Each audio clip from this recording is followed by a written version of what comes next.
بسم اللہ الرحمن الرحیم بسم اللہ الرحمن الرحیم اللہم صلی علی سیدنا محمد وعلی آل سیدنا محمد وبارک وسلم۔ اطلاق اور تقیید کی بحث میں نواسخ کے بعد جس چیز کا ذکر ہے وہ ہے شرط۔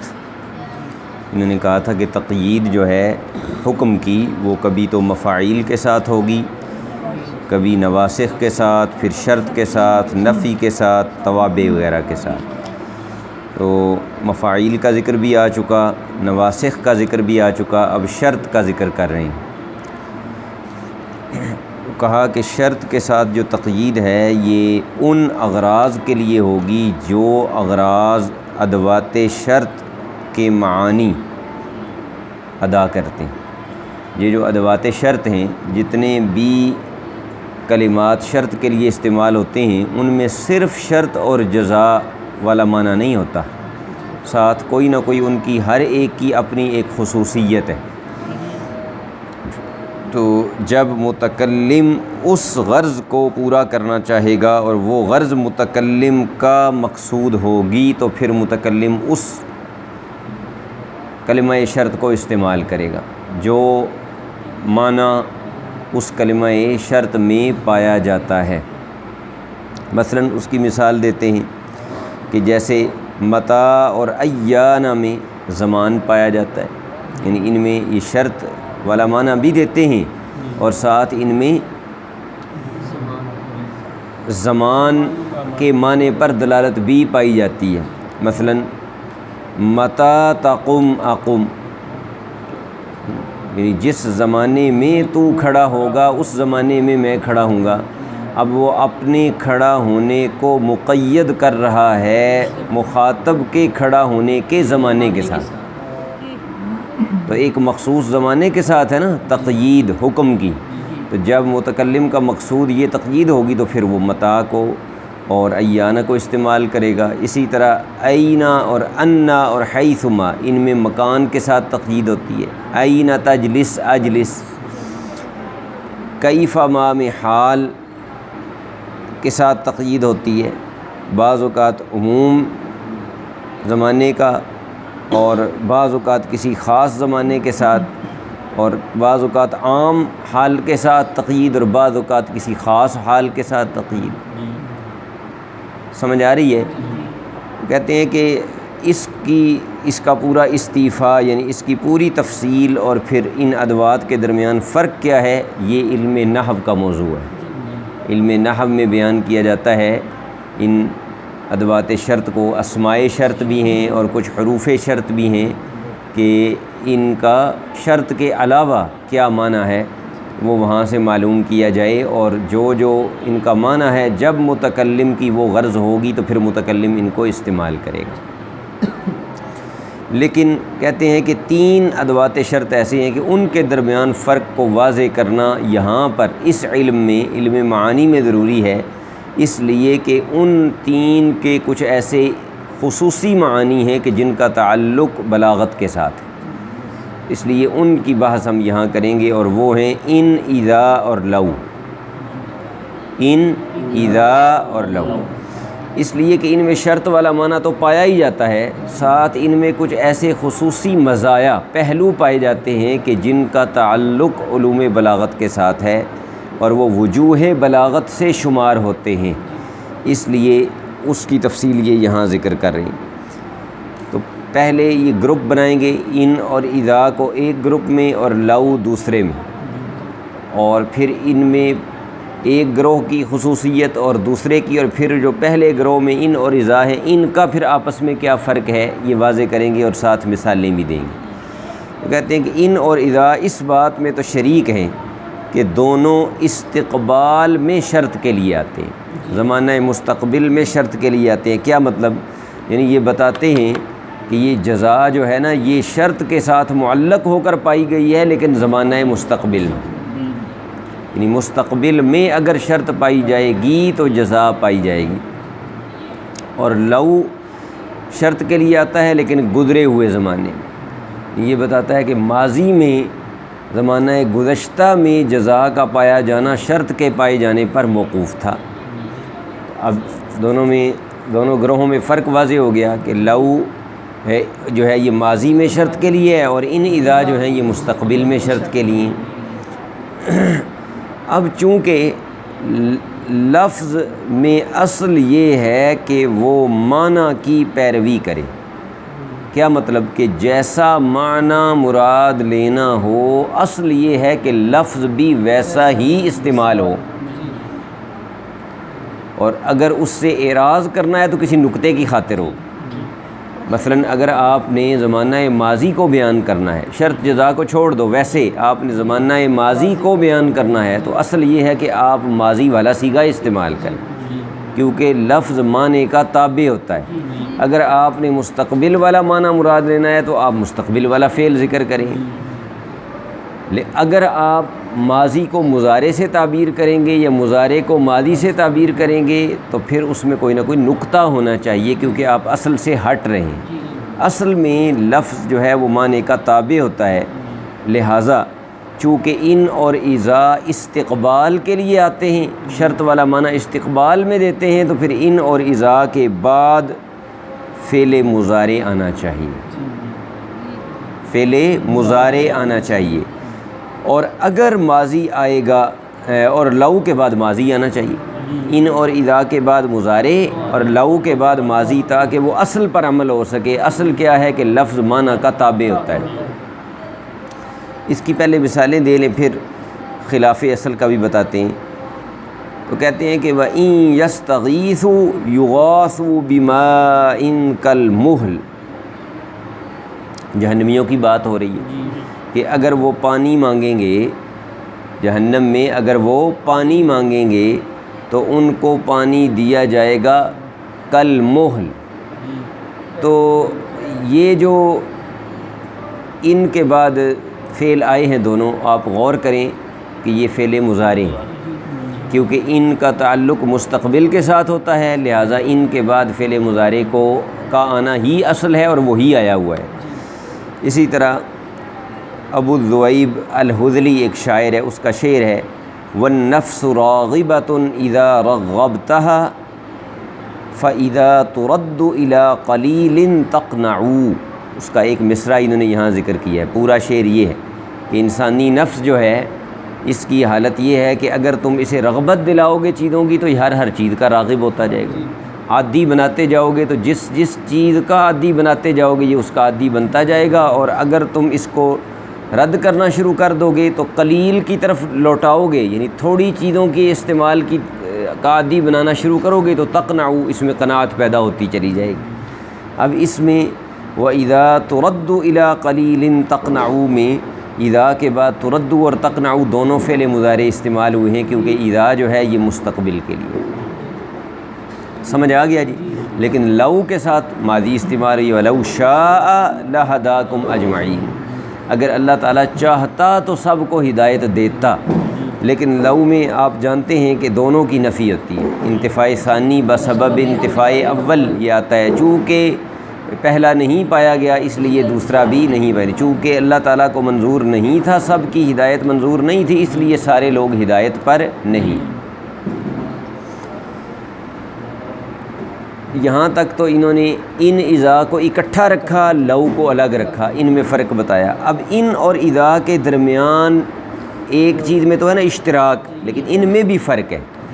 وہ فرق بیان کرتے ہیں کہ ان اور اذا میں فرق یہ ہے کہ ان میں عدم جزم ہوتا ہے، وقوع شرط کے پائے جانے کا یقین نہیں ہوتا۔ جہاں ان استعمال ہوگا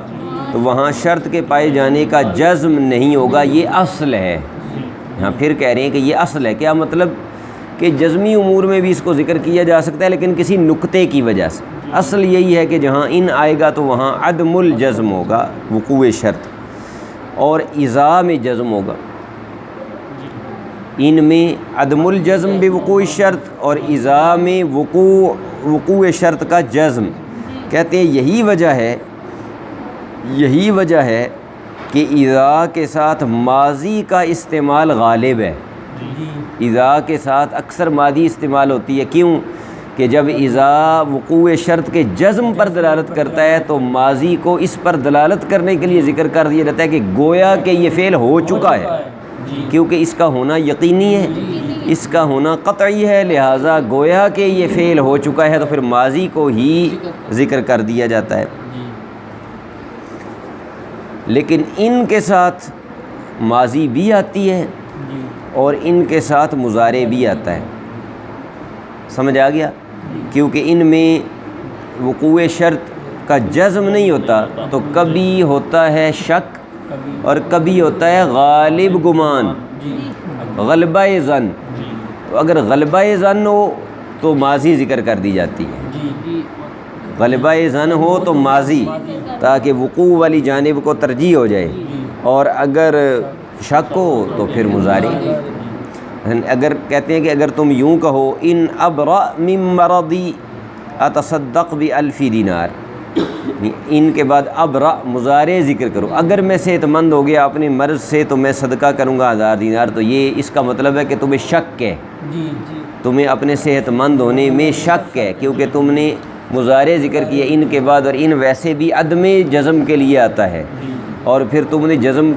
غلبہ ظن پر دلالت کرنے والا وہ جو قرینہ ہے یعنی ماضی، اس کو بھی ذکر کوئی نہیں کیا، تو اس لیے یہاں آپ شاک ہوں گے۔ لیکن اگر تم کہو اذا بریئت من مرضی تصدقت، تو اس میں آپ کو جزم ہے، یعنی اس میں کم از کم آپ کو غلبہ ظن، ٹھیک ہے۔ اذا میں بھی جو کہا ہے نا کہ جزم ہوتا ہے، تو وہاں بھی یقین اور غلبہ ظن دونوں شامل ہیں، کبھی یقین ہوتا ہے اور کبھی غلبہ ظن ہوتا ہے، اور ان میں کبھی شک ہوتا ہے اور کبھی غلبہ ظن بھی ہو جاتا ہے۔ اب چونکہ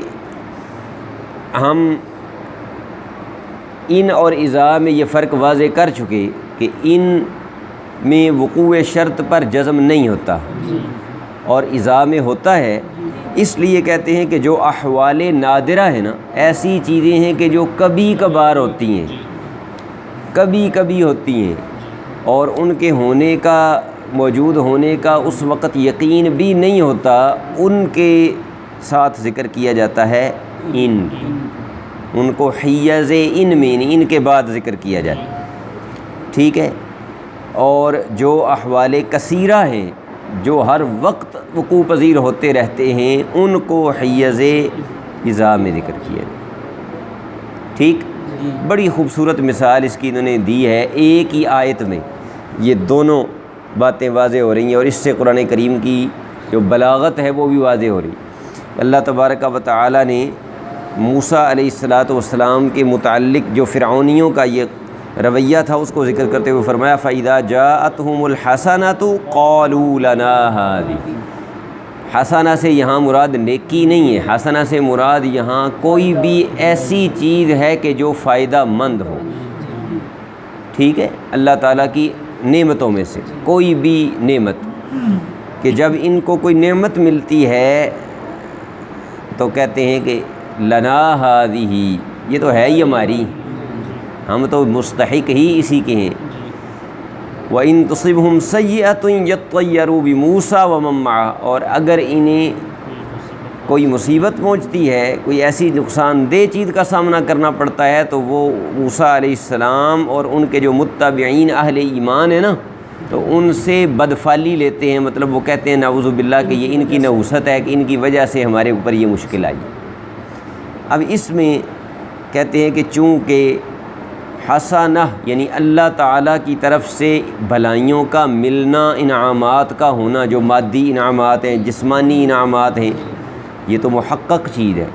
کوئی ایک لمحہ بھی ایسا نہیں ہوتا کہ جب اللہ تبارک و تعالیٰ کی طرف سے ان گنت انعامات نہ ہوں بندے پر۔ صحت ہے، تندرستی ہے، اچھا لباس ہے، اچھا کھانا ہے، اچھی رہنے کی جگہ ہے، سواری ہے، بیوی بچے ہیں، کھیتی باڑی ہے، یہ سب نعمتیں ہیں، تو نعمت کا پایا جانا تو محقق ہے، ٹھیک ہے، کیونکہ اس سے مراد مطلق حسنہ ہے، کوئی مخصوص نعمت مراد نہیں ہے، یعنی مطلب ہے اللہ تعالیٰ کی نعمت میں ہونا یہ مراد ہے، کسی مخصوص نعمت کا یہاں ذکر نہیں۔ تو بندہ تو ہر وقت اللہ تعالیٰ کی نعمتوں میں ہی ہوتا ہے، تو اس لیے مطلق حسنہ چونکہ انواع کثیرہ کو شامل ہے، اور اسی لیے ال یہاں آیا ہے جنس کا، الحسنہ، یہ الف لام جنس کا ذکر کیا گیا ہے۔ اور دیکھ لیں کہ یہاں اذا آیا ہے پہلے، اذا جاءتہم الحسنہ، کیونکہ اذا آتا ہے احوال کثیرہ کے ساتھ، ان چیزوں کے ساتھ جو بکثرت وقوع پذیر ہوتی ہوں اور جن کا وقوع پذیر ہونا یقینی ہو۔ اور یہاں اس کو ماضی کے ساتھ تعبیر کیا گیا، فَإِذَا جَاءَتْهُمُ الْحَسَنَةُ، گویا کہ نعمتیں مل چکی ہیں، اگرچہ آتے تو یہ دونوں مستقبل کے لیے ہیں نا، لیکن کیا بتایا پیچھے کہ جب جزم کی طرف جو ہے نا وہ اشارہ کرنا ہو تو پھر ماضی کو ذکر کر دیا جاتا ہے، گویا کہ وہ فعل ہو چکا، تو یہاں ماضی کے ساتھ اس کو تعبیر کیا گیا۔ اور چونکہ سیئہ یعنی جو مشکل ہے یا پریشانیاں ہیں تو وہ کبھی کبھار آتی ہیں اور نادر الوقوع ہیں، اور یہاں پھر اس سے مراد ایک نوع مخصوص ہے، اسی لیے اس کو سیئۃ نکرہ ذکر کیا گیا ہے۔ ادھر الحسنہ ہے معرفہ، ادھر سیئۃ ہے نکرہ، تو اس سے یہ جو ہے تقلیل کے لیے ہے، تو ایک مخصوص نوع اس سے سیئہ کی مراد ہے، اس لیے یہاں ایک تو لایا گیا ان و ان تصبہم، اور دوسرا مضارع لایا گیا، مضارع لایا گیا ہے، یعنی جو جزم پر دلالت نہیں کرتا۔ تو یہ ایک ہی آیت میں ان دونوں کا فرق واضح ہو گیا کہ احوال نادرہ کے ساتھ ان اور مضارع، اور جہاں جزم اور یقین پر دلالت کروانی ہو وہاں اذا اور پھر ساتھ اس کے ماضی۔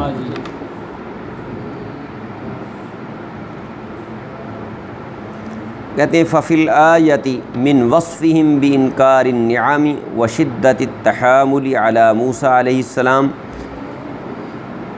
مَا لَا يَخْفَىٰ، کہ اس آیت میں نعمتوں سے انکار اور شدید انکار، اور جو ہیں مشکلات ان کو موسیٰ علیہ السلام اور ان کے متبعین پر تھوپنے کی کوشش، یہ ان کی وجہ سے ہمارے اوپر آئی ہیں۔ کہتے ہیں کہ جو ان کا یہ وصف اس آیت میں ذکر کیا گیا ہے کہ وہ نعمتوں کا تو انکار کرتے ہیں، اور جو مشکلات ہیں ان کو حضرت موسیٰ علیہ السلام اور ان کے متبعین کی طرف منسوب کرتے ہیں، یہ ما لا یخفیٰ، یہ مخفی نہیں ہے۔ کیوں؟ یہ کس بات پر دلالت کر رہا ہے؟ یہ اس بات پر دلالت کر رہا ہے کہ حسنہ تو کثیرۃ الدور ہے، یعنی اللہ تعالیٰ کی طرف سے انعامات تو ہر وقت ان کو ملتے رہتے ہیں اور ان کا حاصل ہونا قطعی ہے، اور سیئہ جو ہے یہ قلیل ہے، ٹھیک ہے، اور غیر قطعیت الوقوع ہے، اس کا وقوع بھی کوئی قطعی اور یقینی نہیں ہے۔ اللہ تبارک و تعالیٰ کا ان پر یہ کتنا کمال فضل ہے کہ یہ ناشکری کرتے ہیں، انبیاء کو جھٹلاتے ہیں، اس کے باوجود اللہ تبارک و تعالیٰ کی طرف سے انعامات بکثرت ہیں، اور جو گرفت ہے وہ کبھی کبھار اور بہت کم، اور اس کے باوجود بھی یہ اللہ تبارک و تعالیٰ کا شکر ادا نہیں کرتے۔ تو پھر فہم اقبح الناس کفرا واسوأہم انکارا، تو لہذا یہ صرف کافر ہی نہیں ہے، یہ بدترین کافر ہے، اور صرف یہ منکر ہی نہیں ہے بلکہ سب سے غلیظ ترین منکر ہیں کہ جو اتنے انعامات اور اتنا سب کچھ ہونے کے باوجود بھی اللہ تعالیٰ کی ناشکری کر رہے ہیں اور پیغمبروں کی طرف یہ باتیں منسوب کر رہے ہیں۔ یہ تو ان اور اذا میں جو باہم فرق تھا وہ بھی واضح ہو گیا یہاں تک۔ آگے کہتے ہیں کہ لو، یہ وضع تو شرط کے لیے ہے، یعنی اس یہ بتاتا ہے کہ ایک چیز دوسری کے پیچھے ہے، لیکن چونکہ ایک نہیں پائی گئی تو دوسری بھی نہیں پائی گئی، دوسری کی پہلی پر تعلیق پر دلالت کرتا ہے، اور ساتھ اس پر کہ دونوں نہیں پائی گئی بلکہ ان کی نقیض پائی گئی ہے واقعی۔ وَلَوْ شَاءَ لَهَدَاكُمْ أَجْمَعِينَ، یعنی اللہ تعالیٰ چاہتا تو ہدایت، مطلب ہے نہ اس نے چاہا ہے اور نہ ہی سب کو ہدایت دی ہے۔ یہی وجہ ہے کہ اس کے ساتھ فعل ماضی آتا ہے، کیونکہ یہ ماضی میں شرط پر دلالت کرتا ہے، تو اس کے بعد کیا آتا ہے؟ ماضی۔ وَلَوْ عَلِمَ اللَّهُ فِيهِمْ خَيْرًا لَأَسْمَعَهُمْ، اگر اللہ تبارک و تعالیٰ کے علم میں ان کے لیے کوئی خیر ہوتی، مطلب ہے کہ وہ ان کے اندر کوئی بھلائی ہوتی، اگر ہوتی تو یقیناً اللہ تعالیٰ کو معلوم ہوتی، تو پھر اللہ تعالیٰ ان کو سنوا دیتا۔ تو یہاں ان کو سنوانا، اس کو معلق کیا گیا ہے علم خیر پر زمانہ ماضی میں، مطلب یہ ہے کہ نہ ان کے اندر کوئی خیر ہے اور نہ ہی اللہ تعالیٰ نے ان کو سنوایا۔ اب ان، لو، اذا، تینوں کا باہمی فرق بہت اچھی طرح سے معلوم ہو گیا، ان کا جو معنی موصولہ ہے وہ معلوم ہو گیا، اور ان کے بعد کس کس طرح کے فعل آنے مناسب ہیں وہ بھی معلوم ہو گیا۔ اب آخر میں ایک بڑی ہی پتے کی بات یہ بتا رہے ہیں، کہتے ہیں کہ یہ جو ہوتا ہے نا جملہ شرطیہ، جس طرح پیچھے ہم نے بتایا کہ اصل چیز مسند الیہ ہوتے ہیں، لیکن جب قید آ جائے تو پھر فوکس قید پر ہوتا ہے۔ جیسے کل انہوں نے بتایا کہ وما خلقنا السماوات والارض وما بینہما لاعبین، تو یہاں جو نفی ہے وہ مطلق نفی نہیں ہے بلکہ مقید نفی ہے، اور اس قید کو ختم کر دیں گے تو کلام ہی سارا لغو ہو جائے گا۔ اسی طرح یہاں کہہ رہے ہیں کہ اس سے یہاں تک جو ہم نے بات چیت کی ہے، اس سے یہ معلوم ہو گیا کہ جملہ شرطیہ میں مقصود بالذات جواب یعنی جزا ہوتی ہے۔ جملہ شرطیہ میں جو مقصود ہوتا ہے نا وہ جواب ہوتا ہے، یعنی جزا مقصود ہوتی ہے۔ شرط کو یوں ہی کہہ لیں کہ اس کی قید بنا کر ذکر کیا جاتا ہے۔ شرط ہوتی ہے قید، اصل جو فوکس ہوتا ہے وہاں تو وہ جزا پر ہوتا ہے۔ مثلا اب آپ کہیں کہ ان اجتہد زید اکرمتہ، ان اجتہد زید اکرمتہ، اب یعنی اگر زید محنت کرے گا تو میں اس کی عزت کروں گا۔ تو اس میں کیا ہے، اس میں آپ یہ خبر دے رہے ہیں کہ آپ عزت تو کریں گے زید، یعنی اصل جو آپ خبر دینا چاہتے ہیں وہ اس بات کی ہے، خب جزا کی، کہ آپ زید کی عزت کریں گے، لیکن یہ حکم مقید ہے ایک قید کے ساتھ، اور وہ کیا ہے کہ جب اس میں حصول اجتہاد والا حال پایا گیا، نہ کہ سب احوال، یعنی آپ یہ کہنا چاہتے ہیں کہ میں تمام حالات میں زید کی عزت نہیں کروں گا، بلکہ کب کروں گا، جب اس میں یعنی محنت والا حال پایا جائے گا، وہ محنت کرے گا۔ کہتے ہیں اسی پر یہ بات متفرع ہوتی ہے کہ جو ہوتا ہے نا پورا جملہ شرطیہ، تو اس کو جو خبریہ یا انشائیہ کہتے ہیں تو وہ جزا کو دیکھ کر کہتے ہیں، یعنی جزا جملہ خبریہ ہو تو پوری شرط جزا کو مل کر جملہ شرطیہ خبریہ کہتے ہیں، اور اگر جزا جو ہے وہ انشاء ہو تو پورے کو ملا کر جملہ شرطیہ انشائیہ کہتے ہیں۔ یہی وجہ ہے کہ وہ پورا جملہ اپنی خبریہ یا انشائیہ ہونے میں جزا پر اس کا دار و مدار ہوتا ہے، یہ اسی لیے ہے کہ مقصود اس سے جزا ہے، شرط جو ہے نا وہ تو محض قید ہے۔ سمجھ آ گیا جی؟ اس ساری بحث کا خلاصہ یہ ہے کہ تقیید کی ایک صورت ادوات شرط بھی ہیں، اور یہ کبھی زمانے کے ساتھ مقید کرتے ہیں حکم کو، کبھی مکان کے ساتھ، کبھی حال کے ساتھ، کبھی ماضی کے ساتھ، کبھی مستقبل کے ساتھ، کبھی ان میں جزم ہوتا ہے، کبھی جزم نہیں ہوتا۔ ٹھیک ہے نا؟ تو یہ سارے قیود ہیں، یہ سارے کیا ہیں؟ یہ حکم کے قیود ہیں۔ اللہم صلی علی